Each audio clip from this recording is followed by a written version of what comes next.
यहाँ पर आपको बताएं कि पंजाब में इलेक्शन की तारीख का ऐलान क्यों नहीं हुआ। सदर ममलकत गवर्नर पंजाब के पास पहुंच गए, बलीगुर रहमान को आइन पर अमल करने की हिदायत कर दी। कहा पंजाब में आम इंतखाबात की तारीख देना आईनी तकाजा है।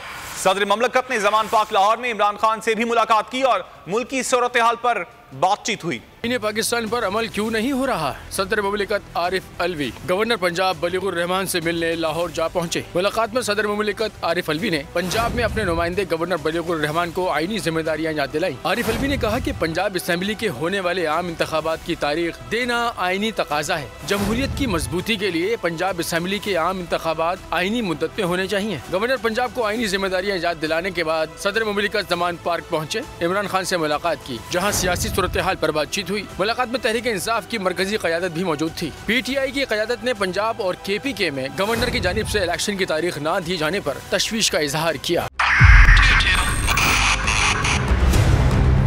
2022 बहुत सारे तोहफे भी देके गया पाकिस्तान की आवाम को। पाकिस्तान की आवाम को एक तोहफा ये दिया कि आवाम को पता चल गया कि पाकिस्तान का मीडिया क्या है। साल 2022 में सबसे ज्यादा देखे जाने वाला चैनल बोल न्यूज रहा नंबर 1। हमने बहुत सारे शोज और ट्रांसमिशंस की, पूरा साल मुसलसल जदोजहद में निकल गया कि ये वोट ऑफ कॉन्फिडेंस के पीछे कौन लोग थे।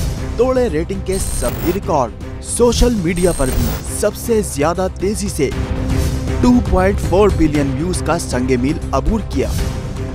एंकर्स को भी आवाम में सबसे ज्यादा मकबूलियत मिली और सोशल मीडिया पर भी बोल रहा सब पर भारी।